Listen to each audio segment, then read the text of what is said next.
Assalamualaikum warahmatullahi wabarakatuh. Selamat datang di The Myth Horror, tempat di mana kisah gaib, teror malam, dan misteri dunia lain diungkap tanpa ampun. Di sini, kamu akan mendengar cerita-cerita yang tak hanya bikin merinding, tapi juga bisa menghantui tidurmu. Suara bergema pelan, efek suara langkah kaki atau pintu berderit, matikan lampu.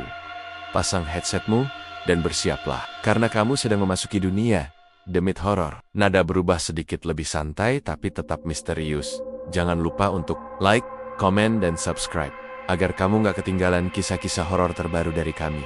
Dan ingat, di balik setiap cerita, selalu ada sesuatu yang mengintai. Matahari pagi baru saja naik, tapi dapur warung nasi milik Ibu Tika sudah dipenuhi asap dan aroma kaldu sapi yang menggoda. Ia berdiri di depan panci besar, mengaduk pelan kuah grombiang, sambil sesekali mengelap keringat di dahinya. Pak Dart, suaminya, sedang membersihkan meja, sedangkan Reno, anak bungsu mereka, masih terlelap di kamar belakang.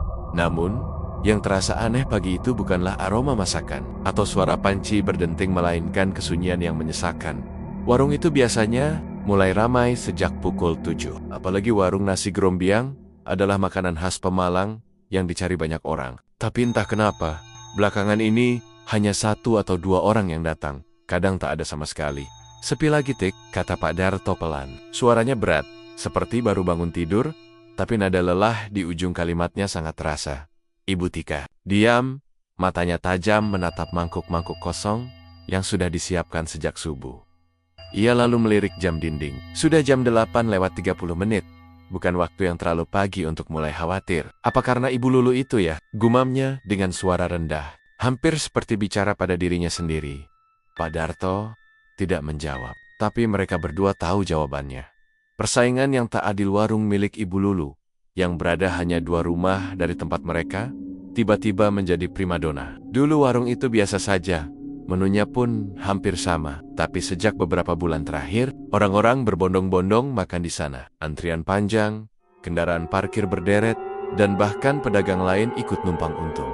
Apa sih rahasianya dia? Ibu Tika pernah bertanya pada salah satu langganannya yang pindah ke warung Ibu Lulu. Entah Bu, rasanya beda aja sekarang. Grombiangnya kayak nagih. Enak banget. Setiap makan di sana, rasanya pengen balik lagi. Kata-kata itu menghantam Ibu Tika seperti pukulan. Dia tahu rasa masakannya tidak kalah. Bahkan banyak yang bilang, kuah buatan tangannya lebih mantap dan bumbunya lebih terasa. Tapi entah mengapa, nasib tidak berpihak padanya. Anak-anak dan beban hidup di malam hari. Saat warung sudah tutup, Ibu Tika duduk di ruang tengah rumah mereka yang sederhana. Ia menatap selembar kertas tagihan kuliah dari Rina, anak sulangnya, yang kuliah di Semarang.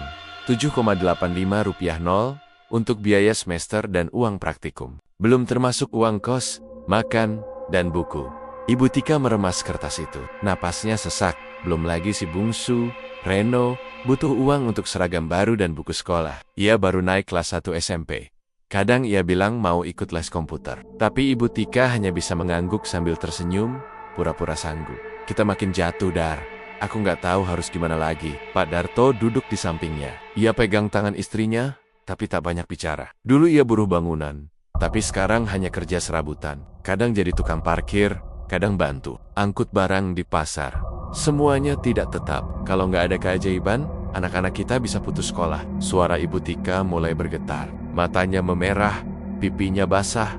Bisikan dari orang tak dikenal malam itu. Ketika Ibu Tika menutup pintu warung, datang seorang lelaki tua yang tak dikenal. Bajunya kusam, wajahnya penuh keriput, dan matanya seperti berlubang. Ia minta semangkuk grombiang dan duduk di pojok. Setelah makan, dia mendekati Ibu Tika. Lekas kau tutup warung ini malam ini. Ada hal yang perlu kau dengar. Ibu Tika menelan ludah. Lelaki itu menyodorkan sehelai kertas tua yang dilipat 2. Isinya adalah peta menuju sebuah tempat di hutan Kuningan. Ada cara lain untuk menyelamatkan hidupmu, Bu Tika, tapi tidak semua orang berani melakukannya, katanya dengan suara seperti berdesis. Di sana, kau bisa minta kekayaan, tapi jangan pernah menolak syaratnya. Sebelum Ibu Tika sempat bertanya, lelaki itu menghilang ke dalam gelap. Ibu Tika menggenggam peta itu dengan tangan gemetar. Dadanya berdegup cepat. Ia tahu, hidupnya sedang digiring menuju pilihan paling gelap dan mungkin paling berbahaya. Akhir bab 1. Di malam yang senyap, ketika angin bertiup pelan dan bulan tersembunyi di balik awan, Ibu Tika berdiri sendiri di depan rumah. Ia memandang langit, menggenggam peta itu erat-erat di tangan kanan. Ya Tuhan, Pak, harus sampai sejauh ini. Dari kejauhan, terdengar suara lolongan anjing, disusul dengan tawa kecil wanita yang tidak berasal dari bumi. Hari pagi datang dengan langit mendung dan udara yang dingin, tapi hati Ibu Tika lebih dingin dari cuaca. Ia berdiri di depan cermin, mengenakan kerudung hitam, memandangi wajahnya sendiri yang tampak pucat. Di meja rias, tergeletak peta tua yang semalam ia dapatkan dari lelaki asing. Garisnya samar, tapi ada satu petunjuk yang paling jelas tertulis di bawahnya. Curug Gongseng, Kuningan, Jawa Barat, tiba di malam purnama. Sendiri, jangan menoleh. Ibu Tika sudah membuat alasan kepada Darto dan anak-anaknya. Katanya, dia mau ikut ziarah ke makam wali bersama teman lamanya. Mereka percaya, dia bawa tas kecil, sedikit bekal, dan hati yang penuh pertanyaan. Menuju Kuningan, perjalanan tanpa tujuan naik bus dari Pemalang ke Kuningan, memakan waktu sekitar 5 jam. Selama perjalanan, Ibu Tika hanya diam memandangi luar jendela. Setiap tikungan, setiap pohon yang dilalui, terasa seperti membawa dia semakin jauh dari dunia normal. Di terminal Kuningan, ia turun dan bertanya pada beberapa warga soal arah menuju Curug Gongseng. Kebanyakan dari mereka langsung terdiam atau berpura-pura tidak tahu. Satu kakek penjual kopi hanya berkata, "Jangan main-main ke sana, Bu. Sudah banyak yang nggak balik." Tapi Ibu Tika tidak peduli. Matanya sudah kosong. Tekadnya sudah terkunci. Ia berjalan terus menyusuri jalan setapak. Yang makin lama makin sepi. Jalan menuju Curug Gongseng bukan jalur wisata biasa. Jalan itu lebih seperti lorong menuju dunia lain. Senja di tengah hutan, langit mulai gelap saat Ibu Tika sampai di gerbang masuk ke kawasan curug. Di sana ada gapura tua dari batu, ditumbuhi lumut dengan ukiran aksara kuno yang tak ia mengerti. Angin mulai berhembus pelan, membawa bau tanah basah dan bau amis yang tidak biasa. Semak-semak di kiri kanan jalan bergerak-gerak, meskipun tak ada binatang. Beberapa kali, Ibu Tika merasa seperti diperhatikan, tapi tidak ada siapa-siapa. Langkahnya terasa berat, jantungnya berdetak tak beraturan. Tapi dia terus berjalan, masuk lebih dalam ke dalam hutan. Ritual di bawah cahaya purnama. Tiba-tiba, waktu seperti melompat. Hari berganti malam dengan cepat, dan seperti perintah di peta, bulan purnama menggantung di langit, besar, bulat, dan anehnya, berwarna merah darah. Di sebuah lapangan kecil di tengah hutan, Ibu Tika berhenti. Di sana ada lingkaran batu seperti altar. Di tengahnya terdapat gentong tanah liat berisi cairan hitam pekat, dan di sampingnya berdiri sosok tinggi berjubah hitam, wajahnya tertutup kain, tubuhnya kurus kering, kulitnya seperti kulit ular yang sudah mengelupas. "Selamat datang, Ibu Tika." Suara makhluk itu serak, tapi jelas. "Kau datang dengan niat yang tepat." Ibu Tika ingin kabur, tapi tubuhnya seperti terkunci di tempat. "Anak-anakmu butuh masa depan. Kau butuh uang. Kami butuh tubuhmu. Adil, bukan?" Makhluk itu lalu menunjuk ke balik pepohonan. Dari kegelapan, muncul sesosok makhluk tingginya 2 kali manusia. Kulitnya merah kehitaman, matanya menyala seperti bara, dan lidahnya panjang menjulur. Bau busuk seperti daging busuk menyengat udara. Ibu Tika mundur 1 langkah, tapi suara dari makhluk berjubah menyuruhnya melepas pakaian. "Tubuhmu adalah harga yang harus dibayar. Kau serahkan kehormatanmu, dan sebagai gantinya, kekayaan akan datang. Warungmu akan ramai, musuhmu akan binasa. Tapi kau tidak boleh menolak. Tidak boleh menoleh ke belakang. Jika menoleh, kau akan kehilangan segalanya." Air mata Ibu Tika mengalir. Tangannya gemetar. Tapi bayangan Rina dan Reno terlintas di benaknya. Ia menggigit bibir, dan dalam ketakutan, ia menyerahkan diri.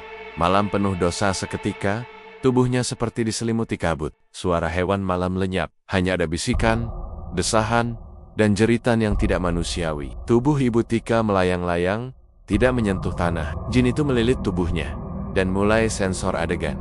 Cukup diketahui, Ibu Tika melakukan hubungan dengan makhluk gaib sebagai bagian dari pesugihan. Sepanjang proses itu, matanya terbuka, tapi pandangannya kosong. Mulutnya mengucap kota-kota yang bukan bahasa manusia, seperti dirasuki. Air liur dan darah mengalir dari hidungnya. Tubuhnya seperti melawan, tapi jiwanya sudah dijual. Kembali sebagai orang lain beberapa jam kemudian, Ibu Tika tersadar. Ia tergeletak di tanah, tubuhnya telanjang dan penuh bekas luka merah. Gentong tanah liat sudah pecah, makhluk berjubah hitam sudah menghilang, dan hutan terasa sangat sepi. Ia mengenakan pakaiannya kembali dengan tubuh gemetar. Matanya masih mengeluarkan air mata, tapi kali ini bukan air mata biasa. Air matanya berwarna hitam pekat, seperti tinta kental. Langkahnya pulang sangat pelan, seperti orang baru selesai dikubur hidup-hidup. Namun, satu hal yang pasti, warung itu akan berubah, dan hidupnya tidak akan pernah sama lagi. Akhir bab 2, saat Ibu Tika tiba kembali di rumah. Pagi, masih buta, suaminya belum bangun.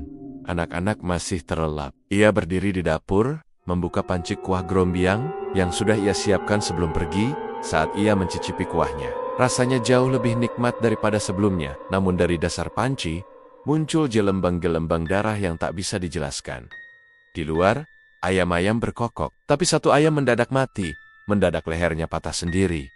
Ibu Tika tersenyum pelan, lalu berkata lirih, "Anak-anakku, sekarang ibu sudah menyiapkan jalan kalian." Pagi itu langit cerah, matahari bersinar lembut di atas atap-atap rumah pemalang. Dari kayohan, terdengar suara azan subuh memudar, disusul aktivitas pagi warga yang mulai menggeliat. Tapi suasana di rumah Ibu Tika terasa aneh, seperti ada yang berbeda. Seperti ada sesuatu yang belum sepenuhnya kembali dari hutan itu. Di dapur, Ibu Tika tampak sibuk memasak kuah grombiang seperti biasa. Namun kali ini, aroma kuahnya begitu kuat, menusuk hidung. Seperti rempah-rempah bercampur dengan bau darah segar. Pak Darto sempat batuk-batuk mencium bau itu. "Kamu nambahin apa sih, Tik? Harumnya kayak nyengat banget." Ibu Tika hanya tersenyum kecil. Matanya merah, kelopaknya tampak kehitaman seperti habis kurang tidur. Tapi senyum itu bukan senyum seorang ibu, melainkan senyum seseorang yang sudah kehilangan sesuatu dalam dirinya. "Resep baru aja, biar rame," jawabnya pelan. Keanehan. Pertama, pengunjung tanpa wajah. Pukul 8 pagi, warung sudah dibuka. Biasanya butuh waktu lama hingga ada yang datang. Tapi hari itu, satu persatu orang berdatangan. Tanpa promosi, tanpa pengumuman. Orang-orang yang bahkan belum pernah ke sana sebelumnya, tiba-tiba berhenti di depan warung, mencium aroma masakan, lalu duduk seperti terhipnotis. Ada bapak berseragam, anak sekolah, pedagang, ibu-ibu, bahkan supir truk yang tak biasa lewat jalan itu. Semuanya makan dengan lahap, seperti tak sadar. "Mantap, Bu, ini grombiang terenak yang pernah saya makan," seru salah satu pembeli, mulutnya belepotan kuah. Namun Ibu Tika sadar, beberapa pembeli tidak mengeluarkan bayangan. Satu pria yang duduk di pojok. Saat dia berpaling, kursinya kosong. Tapi semangkuk nasi di depannya perlahan menyusut sendiri, seperti dimakan oleh makhluk tak kasat mata. Malam hari, suara dari dapur hari pertama setelah ritual. Warung mendadak habis total.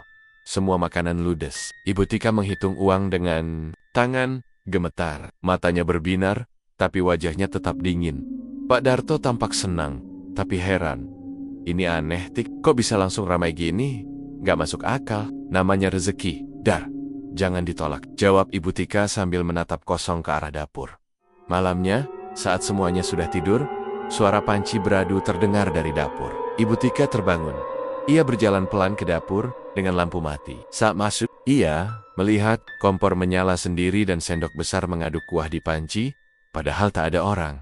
Dan dari uap kuah itu, muncul wajah hitam, matanya merah, tersenyum menyeramkan, dan berbisik, "Kau sudah kuberi rezeki. Tapi ingat, tiap mangkuk yang kau jual, ada yang ikut makan, dan mereka lapar, selalu lapar." Ibu Tika menelan ludah. Tapi ia tidak lari. "Aehan," berkata pelan, "aku sudah memilih jalannya. Ambil saja, asal keluargaku tetap selamat." Rina dan perubahan yang tak terlihat di Semarang. Rina, anak sulung Ibu Tika, tiba-tiba mendapat kabar bahwa biaya kuliahnya sudah lunas. Ada transfer masuk dalam jumlah besar. Ia senang, tapi ada yang mengganggu pikirannya. Setiap malam setelah itu, Rina sering mimpi buruk. Ia melihat ibunya berdiri di tengah hutan, telanjang, tubuhnya berlumuran darah, dan di belakangnya, sesosok makhluk hitam besar menjilat lehernya. Ia terbangun sambil berteriak. Beberapa kali ia melihat bayangan ibunya berdiri di pojok kamar. Walau jelas ibunya di Pemalang, kecelakaan Ibu Lulu, kematian pertama 3 hari setelah warung Ibu Tika kembali ramai. Warung milik Ibu Lulu tiba-tiba sepi. Tak ada pelanggan datang. Bahkan tukang antar bahan pun mulai salah arah. Dan pagi itu, warga digegerkan berita. Ibu Lulu meninggal tertabrak truk besar tepat di depan warungnya. Yang mengerikan, tubuhnya terbelah 2. Separuh masuk ke gorong-gorong, separuh lagi terpental, masuk ke depan warung Ibu Tika. Seperti dilempar sesuatu, Darahnya mengalir sampai ke kaki Ibu Tika yang saat itu sedang menyapu halaman. Ia hanya menatap diam, lalu bergumam, "Satu penghalang sudah diambil. Masih banyak yang harus dibayar." Kegilaan yang mulai tumbuh harung semakin ramai, tapi semakin banyak pula keanehan yang terjadi. Ada pengunjung yang kesurupan saat makan, muntah darah sambil teriak, "Ini bukan daging sapi, ini bukan makanan manusia." Ada juga yang tiba-tiba menggigit lidah sendiri sampai putus. Satu pengunjung bahkan mati tersedak, padahal belum menyuap makanan. Tapi anehnya, semua itu tidak membuat warung sepi. Orang-orang seperti terlena, ketagihan, terus datang dan datang. Pak Darto mulai merasa ada yang salah, tapi setiap kali ia protes, Ibu Tika hanya menatapnya dengan wajah datar, lalu berbisik, "Diam, Dar," atau "Kau." Yang berikutnya, akhir bab 3, malam itu, ketika warung sudah tutup, Ibu Tika berdiri di depan altar kecil yang ia buat di belakang rumah. Di atasnya ada kepala ayam, segumpal darah, dan tulang-tulang yang hangus dari kegelapan. Suara lirih terdengar, "Berikan lagi. Kami lapar, anakmu, suamimu, atau orang lain. Kau pilih." Ibu Tika menunduk, air matanya jatuh. Tapi kali ini, ia tidak menangis karena takut. Ia menangis karena sudah tahu siapa yang akan ia serahkan selanjutnya. Sudah 2 minggu berlalu, sejak warung Ibu Tika kembali ramai. Setiap hari, warung itu dipenuhi orang dari berbagai tempat. Uang mengalir deras, nasi grombiang selalu ludes sebelum zuhur. Tapi seiring kekayaan datang, kegelapan juga ikut merayap. Perlahan ke dalam keluarganya, Ibu Tika tak lagi sama. Wajahnya pucat seperti orang sakit, tapi matanya justru semakin tajam. Ia jarang bicara, senyum pun kaku. Suaminya, Pak Darto, mulai merasa rumah mereka tak lagi seperti rumah, tapi lebih seperti kuburan yang menunggu isinya lengkap. Dan malam itu, semuanya berubah. Rina dan bisikan di kosan di Semarang. Rina, anak sulung mereka, tengah bersiap menghadapi ujian tengah semester. Tapi pikirannya tidak tenang. Sejak mendapat kiriman uang dari ibunya, mimpi buruk datang setiap malam. Ia bermimpi, tubuhnya terikat di sebuah pohon besar di tengah hutan. Dari bawah akar pohon, muncul makhluk bertanduk panjang, dan kulitnya dipenuhi belatung. Makhluk itu merayap ke arahnya, dan berkata dengan suara seperti tumpukan, "Tulang yang patah. Ibumu sudah menyerahkan kehormatannya. Sekarang gilirannya kamu." Setiap kali terbangun dari mimpi itu, tubuh Rina berkeringat dingin, dan bajunya basah seperti habis dicelup air. Bahkan kadang-kadang, dia melihat bayangan ibunya berdiri di sudut kamar kos. Wajahnya penuh luka, matanya tak ada bola mata, hanya lubang hitam yang meneteskan darah. Awalnya, Rina pikir itu halusinasi, tapi suatu malam, saat ia sedang belajar, laptopnya tiba-tiba mati sendiri. Lampu kamar berkedip cepat, lalu padam total. Dan dari belakang, ia mendengar suara, "Rina, pulanglah. Ibu sudah siapkan makan malam. Dagingnya spesial." Rina berbelik, tidak ada siapa-siapa. Tapi di meja belajarnya, ada tulisan merah dari darah. Bayar darah dengan darah. Kesurupan di kampus syari berikutnya, Rina tetap memaksakan diri masuk kuliah. Tapi saat dosen sedang menjelaskan, Rina tiba-tiba berteriak histeris. Berdiri di atas meja, dan mulutnya mengeluarkan suara 2 nada, seperti 2 makhluk berbicara dari dalam tubuhnya. "Aku bukan dia, dia bukan aku. Darah anak ini sudah dibayar." Tapi belum cukup, mahasiswa lain panik. Beberapa merekam dengan ponsel. Sementara 2 orang mencoba menahan Rina yang kini matanya hitam seluruhnya, dan tubuhnya bergetar.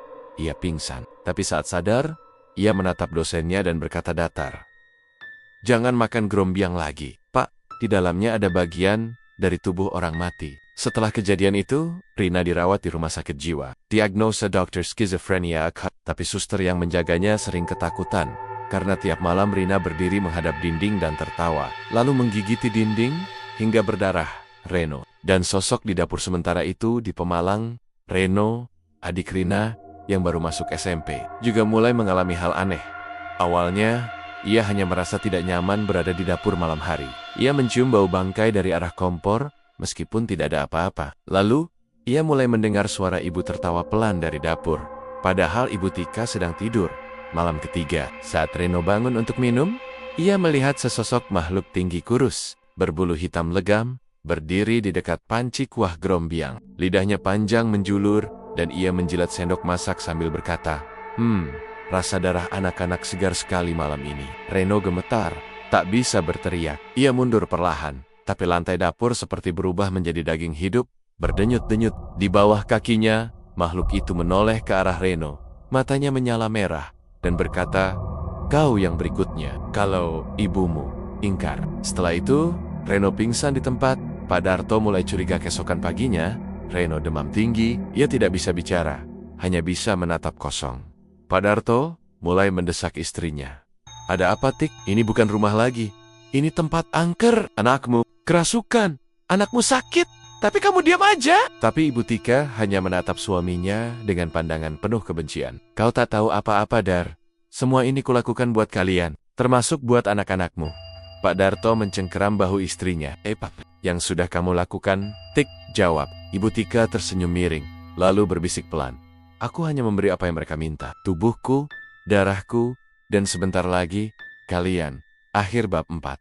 Malam itu, Pak Darto tidak bisa tidur. Ia berdoa dalam hati sambil menggenggam tasbih peninggalan ayahnya.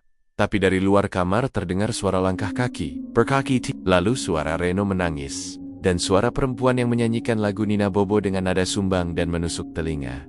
Pak Darto keluar kamar perlahan. Ruang tengah kosong. Tapi saat ia menoleh ke arah dapur, lantai dipenuhi darah, dan di atas meja berdiri Ibu Tika, telanjang. Tubuhnya dipenuhi tulisan kuno. Dia sedang memotong jari sendiri, lalu meneteskan darahnya ke dalam kuah grombiang sambil berkata, "Untuk Rina, untuk Reno, untuk kekayaan, untuk mereka." Pak Darto terdiam, dan dari kegelapan pojok dapur, satu mata merah menyala, menatapnya, siap mengambil lebih banyak. Langit pemalang pagi itu mendung, seolah tahu ada yang akan mati hari ini. Di dalam rumah kecil milik keluarga Ibu Tika, udara terasa dingin dan pengap. Bukan karena hujan tapi karena sesuatu yang tak kasat mata. Sudah terlalu lama tinggal di sana. Pak Darto duduk termenung di ruang tamu. Matanya sembab, wajahnya kusut, dan tangannya memegang Al-Quran kecil yang selalu dibawanya kemana-mana sejak seminggu terakhir. Ia sudah tak tahan lagi. Sejak malam itu ketika ia melihat istrinya berdiri di atas meja dapur, telanjang, memotong jari sendiri dan melafalkan bahasa aneh tidak. Ada malam yang bisa ia lewati dengan tidur nyenyak. Setiap malam, suara-suara ratapan, tawa cekikikan, dan erangan memenuhi rumah mereka. Reno makin parah. Anak itu tidak bisa bicara, matanya selalu melotot, tubuhnya panas, tapi dokter tidak menemukan penyakit apapun. Seakan-akan jiwanya direnggut sedikit demi sedikit. Dan yang paling membuat dada Pak Darto selesai Ibu Tika tak lagi seperti manusia. Upaya terakhir, minta bantuan pagi itu. Diam-diam, Pak Darto pergi ke rumah Kiai Damar, seorang ustaz tua yang tinggal di desa sebelah. Ia menceritakan semuanya tentang warung, pesugihan, mimpi-mimpi, dan perubahan istrinya. Wajah Kiai Damar mengeras. "Kamu harus tahu, Mas Darto, pesugihan yang dilakukan istrimu itu bukan sembarang pesugihan. Itu termasuk jalur kawin silang yang berarti. Bukan cuma harta yang dipertaruhkan, tapi juga keturunan dan darah keluarga." "Keturunan?" Suara Pak Darto bergetar. "Iya," jawab sang Kiai, "anak-anakmu jadi bagian dari tumbal berjalan. Dan kalau tidak dihentikan, mereka akan dijemput satu-satu, lalu diambil jiwanya. Dan istrimu sudah bukan lagi utuh manusia." Pulang dalam ketakutan Pak Darto, pulang dengan dada berat. Ia tahu, harus menghentikan ini sekarang. Meski berarti harus melawan istrinya sendiri. Malam pun tiba, angin bertiup kencang. Lampu rumah padam meski listrik normal. Di kamar, Reno menggigil hebat. Mulutnya terus bergerak seperti membaca sesuatu, padahal dia tak bisa bicara. Dan dari luar jendela, terdengar suara ratusan langkah kaki. Tapi tak satu pun manusia, seperti ribuan makhluk kecil berjalan di atap dan halaman rumah. Pak Darto mengambil sajadah, mulai membaca ayat kursi dengan keras. Suaranya lantang, meski tubuhnya gemetar. Tiba-tiba, Ibu Tika muncul di depan kamar. Istri yang sudah bukan istri, wajahnya tidak seperti biasa. Kulitnya kini kibu-abuan, matanya hitam legam tanpa bola mata, dan di lehernya tergantung kalung dari jari manusia yang mengering. "Kau sudah pergi ke Kiai, ya Dar?" katanya dengan suara seperti dua orang berbicara bersamaan. "Kamu harus sadar, Tik. Ini bukan lagi jalan kita. Kita bisa bertobat." Ibu Tika tersenyum sinis. "Tobat tidak berlaku untukku, Dar. Aku sudah jadi milik mereka. Dan kamu seharusnya ikut bersyukur. Lihat anak kita, semua biaya lunas. Warung kita ramai. Kau hidup tenang, tapi kau malah khianat." Lalu ia menunjuk Reno yang menggigil. anak itu belum lunas. Kalau kau ganggu ritual ini, kau yang jadi gantinya. Kematian yang mengguncang Pak Darto langsung menyiram air doa ke arah istrinya, sambil terus membaca surat Al-Baqarah. Ibu Tika menjerit keras. Tapi bukan seperti manusia, lebih seperti harimau digorok dan logam dikerat bersamaan. Tiba-tiba, lantai kamar bergetar, dinding retak, dan semua lampu rumah meledak satu persatu. Dari langit, darah menetes seperti hujan. Terdengar suara dari segala penjuru rumah. Jiwa laki-laki ini milik kami. Darahnya sudah lama kami incar. Lalu tubuh Pak Darto terangkat ke udara, menggeliat kesakitan. Tubuhnya diputar dengan cepat, dan tulang-tulangnya terdengar patah satu demi satu. Matanya keluar dari rongga. Darah muncrat kemana-mana. Reno hanya bisa menatap dari tempat tidur. Tak bisa berteriak, mulutnya terkunci. Ibu Tika berdiri di depan mayat suaminya yang tergantung di udara, lalu berkata, "Maaf Dar, kau terlalu lembek untuk dunia yang kejam." Tubuh Pak Darto dijatuhkan ke lantai dengan suara keras, lehernya terpelintir, dan tersenyum kecil saat mati kizokan hari rumah yang sunyi pagi harinya. Warga melihat warung tutup untuk pertama kalinya. Setelah 2 bulan, tidak ada aroma masakan, tidak ada asap dapur, hanya bau amis menusuk yang menyebar dari belakang rumah. Seseorang mengintip dari celah jendela belakang, dan mereka melihat Pak Darto tergantung di dapur. Tubuhnya sudah mulai membusuk, tulisan Arab terbalik tertulis di dinding pakai darah. Di bawah tubuhnya ada panci besar berisi kuah grombiang, tapi warnanya bukan coklat melainkan merah gelap. Akhir bab 5, malamnya, Ibu Tika duduk sendirian di ruang makan. Di depannya ada 3 mangkuk nasi grombiang, 1 untuk Reno, 1 untuk Rina, 1 untuk Pak Darto. Ia menyuapkan sendok ke arah bangku kosong sambil berbisik, "Makanlah, semuanya sudah kuberikan untuk kalian." Dan di cermin ruang makan, terlihat 3 sosok samar duduk bersamanya. 2 menangis, 1 menatap penuh dendam. Rumah itu kini benar-benar sunyi setelah kematian Pak Darto. Suasana di rumah Ibu Tika berubah menjadi seperti kuburan yang bernyawa. Dinding-dindingnya lembab dan mengelupas. Udara di dalam rumah pengap, meski jendela dibuka lebar. Dari langit-langit, sering terdengar suara langkah kaki kecil yang berlari-lari, tapi tidak ada siapa-siapa. Warung masih buka seperti biasa, tapi pelanggan yang datang kini mulai aneh-aneh. Ada yang tidak punya bayangan, ada yang matanya putih semua, ada juga yang duduk diam menatap kosong sambil tersenyum tak berkedip.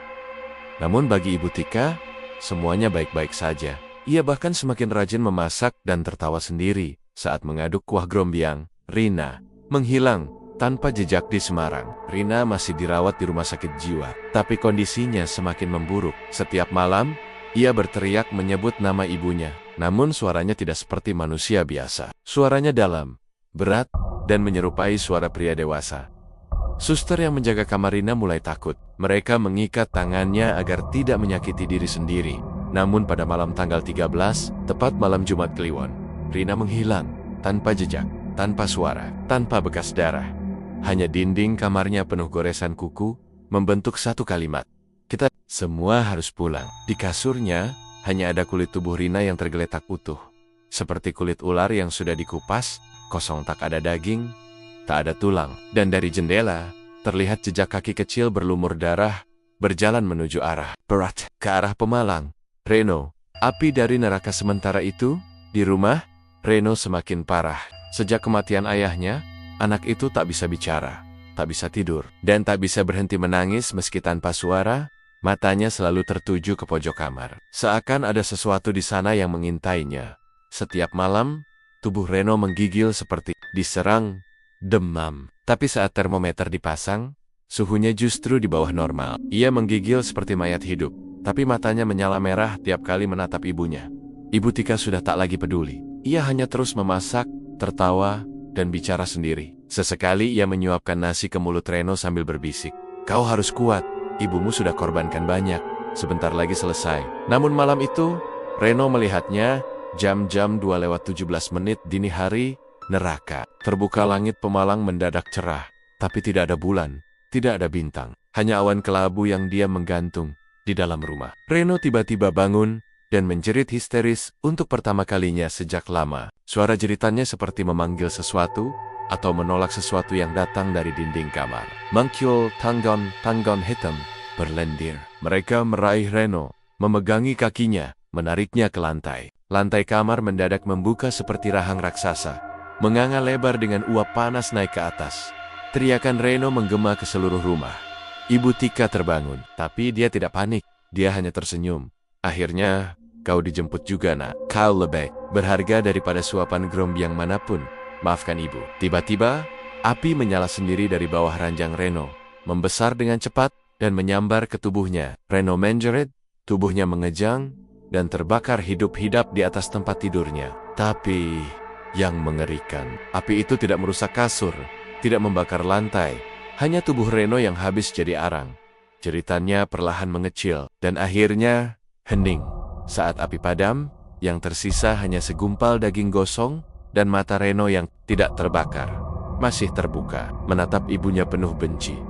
Desa mulai resah keesokan harinya, kabar kematian Reno menyebar. Tapi anehnya, Ibu Tika tidak melapor ke siapapun. Ia menguburkan mayat anaknya di belakang rumah, tanpa izin. Tanpa pemakaman, warga mulai resah.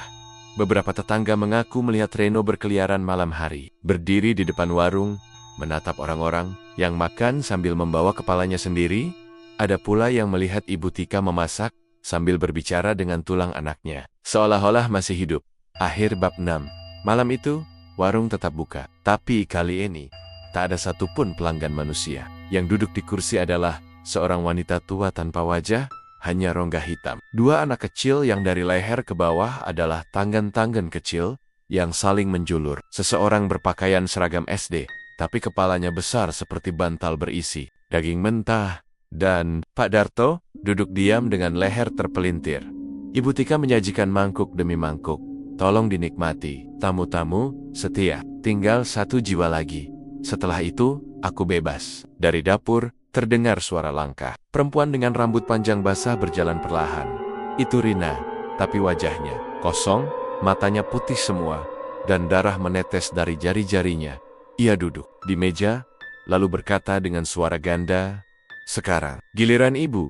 Lampu padam, jeritan terdengar, dan darah mengalir dari bawah pintu warung. Sejak malam mengerikan itu, rumah dan warung Ibu Tika berubah menjadi tempat terkutuk. Warungnya masih berdiri, tetapi seperti tak terawat. Dindingnya penuh lumut, atapnya bocor, dan jendela-jendela tertutup debu tebal. Namun anehnya, aroma grombyang yang harum dan segar tetap menguar tiap sore, seolah masakan baru saja dimasak. Beberapa warga yang lewat, malam-malam mengaku melihat lampu di dalam warung menyala. Meski tahu persis bahwa semua penghuni rumah itu sudah mati, warga yang tak tahan lagi ketakutan mulai menyebar di lingkungan sekitar. Ada yang melapor melihat Rina berdiri di sumur umum tengah malam, menyisir rambut dengan jari putus-putus. Sambil menyanyikan lagu anak-anak, ada yang mengaku mendengar suara seseorang menggoreng sambil tertawa dari dalam warung. Padahal, pintunya terkunci dari dalam. Dan ada pula yang memaksa masuk untuk menyelidiki. Tidak pernah keluar lagi. Hanya ditemukan sendal dan gumpalan daging basah di depan pintu dapur. Wartawan lokal datang 1 minggu kemudian. Datanglah Rendi, seorang wartawan muda dari Semarang, yang tertarik dengan kasus pesugihan warung ini. Ia menganggap semua itu hanya legenda yang dibesar-besarkan bersama rekannya, Andi. Ia datang malam hari, membawa kamera dan alat perekam. Mereka berdua masuk ke area rumah tanpa izin. "Tempat ini bau, tapi anehnya, aku lapar," ujar Andi sambil mengelus perutnya. Aroma kuah daging dan nasi hangat menguar dari celah jendela, padahal tak ada seorang pun di dalam. Randy menyalakan kamera. Pintu warung yang membuka sendiri saat mereka mendekat ke pintu warung. Tiba-tiba, pintu terbuka sendiri, tanpa suara, tanpa dorongan. Di dalam, lampu-lampu menyala. Meja-meja tertata rapi, dan di dapur terdengar suara orang mengaduk panci besar. Dengan langkah ragu, mereka masuk. Tidak ada siapa-siapa, tapi di atas meja sudah ada 2 mangkuk nasi grombyang, lengkap dengan kerupuk dan sambal. Seolah mereka memang sudah ditunggu. Andi, yang sudah lapar sejak tadi, langsung menyantap nasi itu tanpa pikir panjang. Namun, baru suapan keempat, matanya mendadak membelalak. Ia memegangi perutnya, jatuh dari kursi, dan menggeliat seperti orang kejang. Eak, mulutnya berbusa, dan perutnya bergetar sendiri dari dalam. Randy panik, mencoba menolong, tapi ia melihat sesuatu keluar dari mulut Andi, alat-alat putih, hidup merayap keluar dari tenggorokan sahabatnya. Dan dari dapur, muncul suara wanita. "Makan dulu." Biar kenyang, biar jadi bagian dari mereka, Ibu Tika. Tapi bukan seperti dulu. Tubuhnya kini tinggi kurus seperti tiang, dengan kulit menggantung dan wajahnya seperti lilin meleleh. Rambutnya panjang menyentuh lantai, dan di tangannya menggantung kepala Reno. Perangkap iblis Randy berusaha kabur, tapi pintu warung menutup sendiri dan terkunci. Semua jendela tiba-tiba berdarah, seperti daging mentah dipaku di sana. Ruangan berputar, dan dinding berubah menjadi tembok daging berdenyut seperti jantung. Lantai berubah lengket, meja-meja berubah menjadi tulang-tulang rusuk manusia. Ibu Tika berjalan mendekat, kau sudah masuk. Tak ada jalan keluar. Setiap yang duduk di meja ini harus bayar. Tiba-tiba Rina muncul dari dapur, tubuhnya menggeliat seperti ular, dan mulai merangkak ke arah Randy sambil tersenyum lebar. Di mulutnya tumbuh jiji-jiji kecil, seperti rahang ikan piranha. Randy menjerit dan memukulnya, tapi pukulannya menembus tubuh seperti udara. Ibu Tika lalu mendekatkan wajahnya ke kamera Randy dan berbisik, katakan ke dunia luar, ini bukan warung biasa, ini warung penebus darah, dan siapapun yang makan di sini akan kelaparan selamanya. Pagi yang membeku esok harinya, warga menemukan kamera Randy tergeletak di depan warung, penuh darah. Rekaman terakhir memperlihatkan Andi muntah darah, Randy menjerit, dan sebuah bayangan tinggi seperti wanita berkepala tiga merayap di dinding warung sambil tertawa. Setelah kejadian itu, warung ditutup oleh warga dan dipasangi garis polisi. Namun, setiap malam, suara penggorengan dan aroma daging hangat tetap tercium. Dan siapapun yang lewat akan merasa lapar, haus, dan ingin masuk. 3 warga desa sudah hilang setelah mencoba memeriksa tempat itu. Kutukan menular seminggu kemudian. Seorang penjual makanan keliling bernama Pak Asep membeli meja bekas dari warung itu tidak tahu asalnya. Setelah beberapa hari, warung kaki limanya selalu ramai. Orang-orang bilang nasi gorengnya sangat enak, padahal ia hanya pakai bumbu biasa. Namun, satu malam, ia mimpi bertemu seorang wanita bermuka gosong yang berbisik. Giliranku sudah selesai. Sekarang, kamu. Akhir bab 7. Warung Grombyang Iblis kini tidak hanya ada di Pemalang. Ia bisa pindah, bisa tumbuh, dan bisa muncul di kota mana saja, selama masih ada orang yang lapar, selama masih ada yang ingin jalan pintas. Pesugihan tidak mati, ia hanya berganti dapur. Sudah hampir 2 bulan sejak tragedi yang menimpa keluarga Ibu Tika. Warung itu kini ditutup secara resmi. Papan kayu dipaku menutupi pintu, kaca-kaca ditutup dengan sengkaratan, dan halaman depan dipenuhi rumput liar yang menjulang tinggi. Namun, bau kuah Grombyang itu masih tetap ada. Menguar tiap sore, menjalar lewat sela-sela rumah warga, memanggil. Warga desa mulai bermimpi buruk. Mimpi tentang kepala manusia yang direbus dalam panci, tentang anak kecil yang berbisik di telinga mereka saat tidur, dan tentang wanita tua dengan tangan berdarah membawa mangkuk nasi panas. Mereka tahu, warung itu belum selesai. Pintu warung yang terbuka kembali malam Jumat Kliwon, hujan deras mengguyur Pemalang. Petir menyambar berkali-kali, dan angin meniup pohon-pohon seperti akan merobohkan rumah. Di tengah malam itu, warga yang masih terjaga mendengar suara pintu berderit dari arah warung. Tak ada yang berani melihat keluar. Tapi semua tahu, warung Grombyang Ibu Tika telah terbuka kembali. Dan saat pagi datang, papan kayu penutup pintu sudah terlepas sendiri, tergeletak di tanah. Pintu warung terbuka sedikit, dan dari celah itu, tampak 2 mangkuk nasi Grombyang tersaji di atas meja. Masih hangat, beruap. Bangkitnya para tumbal warga yang pernah makan di sana mulai mengalami kejadian aneh. Pak Suraji, pensiunan guru yang dulu sering sarapan di warung itu, ditemukan tergantung di dapur rumahnya, dengan lidah terjulur dan wajah tersenyum aneh. Di dinding, tertulis dengan darah, "Saya kenyang sekarang." Bu Darsi, tetangga yang dulu memuji rasa empal warung itu, mengiris tubuhnya sendiri saat memasak. Sambil menyanyikan lagu Jawa pelan, "Siji loro telu, tangi-tangi saka kubur." Dan malam itu, semua orang yang pernah menjadi pelanggan tetap warung itu baik hidup, atau yang sudah meninggal, berkumpul di dalam warung. Mereka bangkit. Tubuh-tubuh yang telah mati kembali berjalan. Ada yang tidak berkepala, ada yang berdarah terus-menerus dari mata, ada yang ususnya menjuntai seperti mie basah, tapi semuanya tersenyum.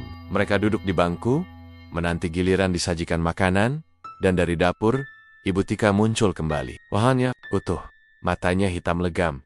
Rambutnya disanggul rapi. Ia mengenakan celemek putih berlumur darah segar. "Selamat datang kembali, pelanggan setia. Hari ini kita makan bersama." 1 tumbal tersisa, namun ternyata Ada satu tumbal yang belum sempat dikorbankan. Pak Lulu, pesaing utama warung Ibu Tika yang dulu dirasuki rasa iri dan dendam.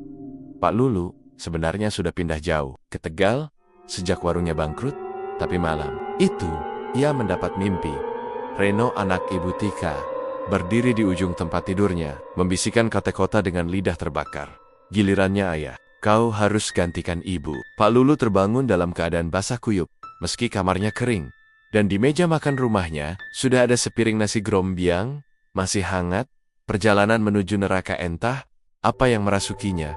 Pak Lulu pulang ke Pemalang malam itu juga. Ia naik motor bututnya, melewati hujan dan badai, menuju tempat yang seharusnya sudah ia lupakan. Begitu sampai di depan warung, jam menunjukkan jam 1:13 dini hari. Warung itu terang benderang, lampu menyala, bau daging menihang, dan suara musik gamelan mengalun pelan dari dalam. Dengan langkah berat, Pak Lulu masuk. Di dalam, ia melihat semua wajah yang pernah dikenalnya, dan semua telah mati. Di meja paling ujung, Ibu Tika duduk sambil tersenyum, di sampingnya Reno dan Rina. Dengan tubuh tak utuh dan mata kosong, "Selamat datang, Pak Lulu," bisik Ibu Tika. Akhirnya, semua lengkap. Pak Lulu ingin berbalik dan lari, tapi tubuhnya terkunci. Kakinya seolah tertanam di lantai. Dan dari dalam dapur, muncul panci besar mendidih dengan tangan-tangan hitam yang mengaduk isinya. Tiba-tiba, tubuh Pak Lulu terangkat sendiri ke udara, dibawa oleh kekuatan tak kasat mata. Lidahnya terjulur, dan matanya melotot saat tubuhnya dilempar ke dalam panci itu hidup-hidup. Jeritannya memekakkan telinga, tapi semua pelanggan hanya tertawa. Kutukan yang terus hidup malam itu menjadi malam paling sunyi di desa. Namun, harinya, warung itu tampak lebih indah dari sebelumnya. Catnya baru, lampunya terang, dan papan nama berganti, Warung Grombyang Tika dan Keluarga, rasa yang tak terlupakan. Orang-orang luar kota mulai berdatangan, wisata kuliner, tapi mereka tak tahu. Setiap suapan membawa bagian dari dosa. Setiap mangkuk membawa satu nama ke daftar tumbal selanjutnya. Dan mereka tak tahu jika suatu hari mereka akan duduk di meja yang sama dengan para hantu. Akhir bab 8. Warung itu sudah bukan milik manusia lagi. Ia adalah milik kegelapan, milik iblis yang kelaparan. Dan setiap manusia tamak, tergoda, atau lapar akan menemukan jalan menuju meja itu, meski tanpa sengaja. Beberapa bulan setelah warung Grombyang Ibu Tika dibuka kembali, pengunjungnya makin ramai. Tak hanya warga lokal, tapi juga wisatawan luar kota, food vlogger, bahkan orang-orang kaya yang mencari rasa otentik dari resep turun-temurun. Mereka tidak tahu bahwa setiap sendok nasi yang mereka telan adalah bagian dari ritual pemberian makan kepada arwah. Tapi kali ini, ada seseorang yang datang bukan untuk makan. Datangnya seorang dukun namanya Mbah Rono. Usianya lebih dari 70 tahun. Tinggal di Kuningan, dekat tempat pesugihan awal Ibu Tika memulai perjanjian. Mbah Rono pernah memperingatkan orang-orang agar tak main-main dengan jin pemakan janin yang dikenal dengan nama Jin Lams. Ia tahu, begitu pesugihan diterima dan pengorbanan dilakukan, tak ada jalan kembali. Namun, ada satu cara terakhir, meja terakhir, sebuah ritual kuno, di mana Roro yang terjebak bisa dibebaskan. Jika seseorang berani memakan seluruh sajian terakhir tanpa meninggalkan remah apapun di tengah malam, sendirian, tanpa takut, jika gagal, nyawanya jadi tumbal selanjutnya. Dan malam itu, Mbah Rono datang ke warung Ibu Tika. Duduk di meja neraka jam, menunjukkan 00,0 tepat. Mbah Rono masuk ke dalam warung. Warungnya masih terlihat biasa lampu kuning temaram, aroma daging yang menggoda, dan meja-meja kosong. Tapi saat ia masuk, semua lampu padam, dan puluhan mata merah menyala di kegelapan satu persatu. Arwah tumbal bangkit dan duduk di bangku masing-masing. Ada Reno dengan kepala pecah, Rina dengan tubuh remuk, Andi dan Randy, wartawan yang hilang. Bahkan Pak Lulu duduk diam, matanya kosong. Di tengah warung, hanya ada satu meja kosong. Di atasnya ada satu mangkuk grombyang, berisi nasi, empal, daging, dan kuah kehitaman yang beruap. Meja terakhir, Mbah Rono duduk perlahan. Tangan tuanya bergetar. "Kalian ingin bebas?" gumamnya. "Maka biar aku yang menanggung semua ini." Ia mulai makan, satu sendok, dua sendok. Setiap suapan terasa seperti api membakar kerongkongannya. Suara-suara mulai berdengung di sekitarnya. Jeritan, tangisan, bisikan, ratusan arwah merintih, tertawa, dan menangis bersama. Ibu Tika kembali saat sendok X Dari dapur keluar sosok yang selama ini memimpin semua ini, Ibu Tika, tapi kini tubuhnya telah berubah sepenuhnya. Wajahnya seperti patung tanah liat yang pecah, mulutnya berisi jiji-jiji tajam tak beraturan, dan di tangannya menggantung janin hitam berlumuran lendir. "Berhenti makan, tua bangka!" teriaknya. "Mereka milikku, semua milikku." Namun Mbah Rono tak menggubris. Ia terus makan, meski darah mulai keluar dari hidung dan telinganya. Matanya nyaris buta, jantungnya berdetak seperti genderang saat suapan terakhir masuk ke mulutnya. Langit-langit warung terbuka, angin kencang menyerbu dari segala arah. Semua arwah menjerit, dan tubuh-tubuh hantu mulai terbakar oleh cahaya putih dari atas. Reno dan Rina menatap Mbah Rono dengan air mata mengalir. "Terima kasih," bisik mereka. Sebelum menghilang seperti abu, perjanjian berakhir. Ibu Tika meraung seperti binatang liar. Tubuhnya terbakar dari kaki, tangan, lalu wajahnya meleleh. Jin Lamis muncul dari balik punggungnya, sosok besar hitam, legam, mata berapi, dan taring seperti tombak. Namun saat ia hendak menerkam Mbah Rono, meja tempat Grombyang disajikan meledak terang, memancarkan cahaya menyilaukan yang menghancurkan makhluk itu seketika. Jin Lamis meledak jadi abu. Ibu Tika hilang, warung mulai runtuh, dinding-dinding retak, keju, dan dalam beberapa detik, bangunan itu lenyap. Warung yang tak pernah ada esok harinya. Warga Pemalang dikejutkan oleh satu hal. Warung Ibu Tika tidak pernah ada tanah itu kini. Lapang dan kosong, seperti tak pernah dibangun apapun di atasnya. Tidak ada sisa pondasi, tidak ada kayu, tidak ada jejak, namun mereka semua tahu. Mereka pernah makan di sana. Mereka pernah mencium aromanya. Mereka pernah merasakan keanehan, namun hanya satu orang yang mengingat semuanya. Mbah Rono, ia kini duduk di depan rumahnya di Kuningan, tubuhnya lemah, matanya nyaris buta. Tapi ia tersenyum, karena pesugihan itu telah diakhiri. Untuk sekarang, epilog, meja 03 bulan kemudian, seorang pria muda bernama Dani membuka warung nasi Grombyang di pinggiran kota. Ia mengaku mimpi diberi resep turen temuren oleh wanita tua tak dikenal. Warungnya ramai, masakannya luar biasa. Tapi ada satu hal aneh. Satu meja di pojok warungnya selalu kosong, tak pernah ditempati. Tertutup kain putih, dan tiap malam ada suara mangkuk bergeser sendiri di sana.